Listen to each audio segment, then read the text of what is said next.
আমি জীবনত নাপাতেও আমাৰ নিজ পোকা কৰে আমি বিদায় দিব। খাতনিয়াপাৰা প্ৰাথমিক বিদ্যালয়ৰ শিক্ষক নুৰ মহম্মদ আলীৰ বিদায়ী সম্বৰ্ধনা সভা।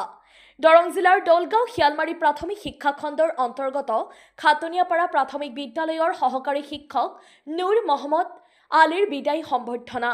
1990 চনত নিজৰ শিক্ষা গ্ৰহণ সমাপ্ত কৰি 1991 চনৰ পৰা 19 নৱেম্বৰ তাৰিখে দৰং জিলাৰ ধনচুৰিকাহ প্ৰাথমিক বিদ্যালয়ত জীৱনৰ প্ৰথম শিক্ষকতাৰ দৰে পবিত্ৰ বৃত্তি বাছি লৈছিল। সুদীৰ্ঘ 33 বছৰ কাল শিক্ষকতাৰ দৰে পবিত্ৰ বৃত্তি সুচাৰুৰূপে পালন কৰি যোৱা 31 মাৰ্চ 2025 তাৰিখে খাতনিয়াপাৰা প্ৰাথমিক বিদ্যালয়ৰ পৰা চাকৰিৰ পৰা অৱসৰ গ্ৰহণ কৰে। প্ৰথমে ধনচুৰিকাহ প্ৰাথমিক বিদ্যালয়, গৰাপুৰী শিশু কল্যাণ প্ৰাথমিক বিদ্যালয় আৰু শেষত খাতনিয়াপাৰা প্ৰাথমিক বিদ্যালয়ত শিক্ষাদান কৰিছিল শিক্ষকগৰাকীয়ে। আজি 5 এপ্ৰিল 2025 তাৰিখে খাতনিয়াপাৰা প্ৰাথমিক বিদ্যালয় প্ৰাংগণত বিদ্যালয় পৰিচালনা সমিতিয়ে গাঁও প্ৰধান বদিউজ্জামানৰ সভাপতিত্বত বিদায়ী সভাৰ আয়োজন কৰে।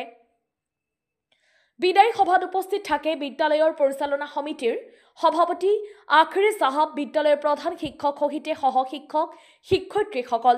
লগতে উপস্থিত থাকে বিদ্যালয়ৰ পৰিচালনা সমিতিৰ সদস্যবৃন্দ আৰু বিদ্যালয়ৰ প্ৰাক্তন ছাত্ৰ তথা স্থানীয় সাংবাদিক ফাৰুক আব্দুল্লাকে আদি কৰি স্থানীয় ব্যক্তিৰ লগতে ছাত্ৰ ছাত্ৰীসকল।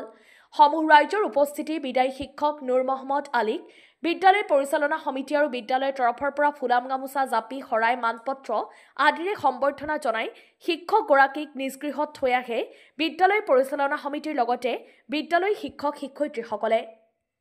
ব্যুৰো ৰিপৰ্ট, পি সংবাদ। ছাৰে প্ৰথম চাকৰি কৰিছিল ধনচিৰিকা প্ৰাথমিক বিদ্যালয়ত 1991 তাৰপিছত গৰাপুৰী শিশু কল্যাণত চাকৰি কৰিছিল, সেইটো তাৰিখটো মই নাজানো।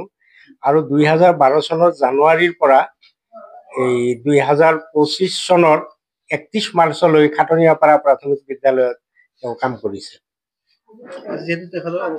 হয়, 31 তাৰিখ তেওঁৰ অৱসৰৰ দিন আছিল। আমি তেওঁৰ অৱসৰৰ দিনা আমাৰ ঈদৰ দিন আছিল, সেইকাৰণত আমি তেওঁৰ বিদায় সম্বৰ্ধনা পাতিব পৰা নাছিলো।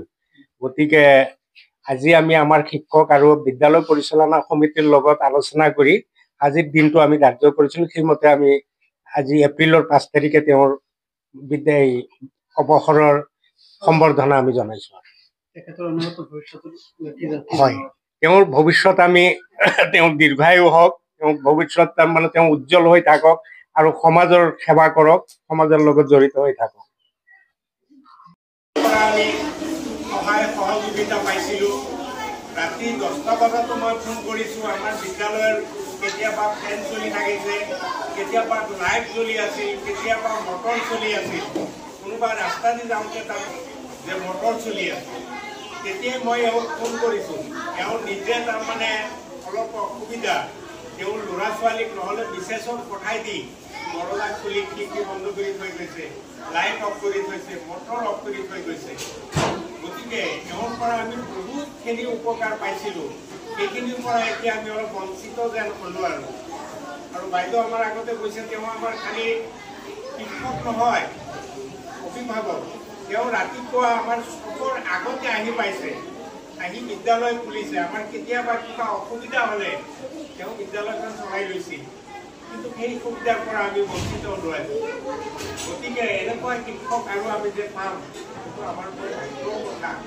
গতিকে তেওঁলৈ আমাৰ আন্তৰিকতা তেওঁক আমি ধন্যবাদ জনাওঁ। তেওঁ দীৰ্ঘায়ু হওক, তেওঁ বাকী জিন্দগীখিনি ভালেদৰে যাতে পাৰ কৰিব পাৰে, সেই কামনা কৰিলোঁ। আৰু তেওঁক আমি যদি অজানিতে বা জানি বুজি,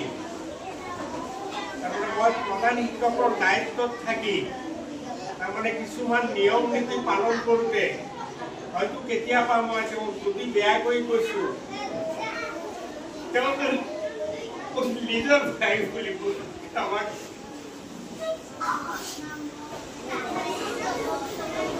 তাৰ কথা ক'ব লগা হৈছে। কেতিয়াবা আমাৰ ছাৰ বাইদেউহঁতকো মই কেতিয়াবা তাৰ কথা ক'ব লাগে বিদ্যালয়ৰ খাতিৰত, মোৰ নিজৰ ব্যক্তিগত ক্ষেত্ৰত নহয়।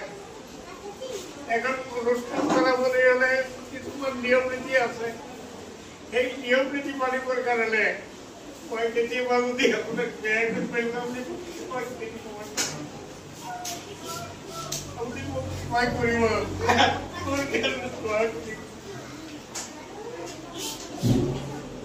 হ'ব মই আৰু বিশেষ নকৰি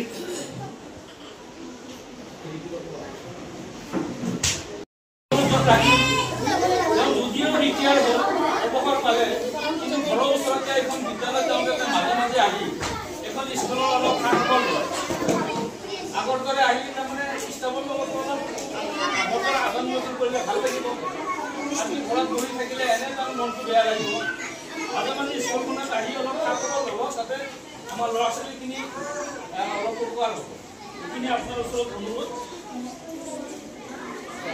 সময় মানে দীঘলীয়া হৈছে মই বেছি দীঘলীয়া নকৰোঁ পদক শেষত মই ছাৰৰ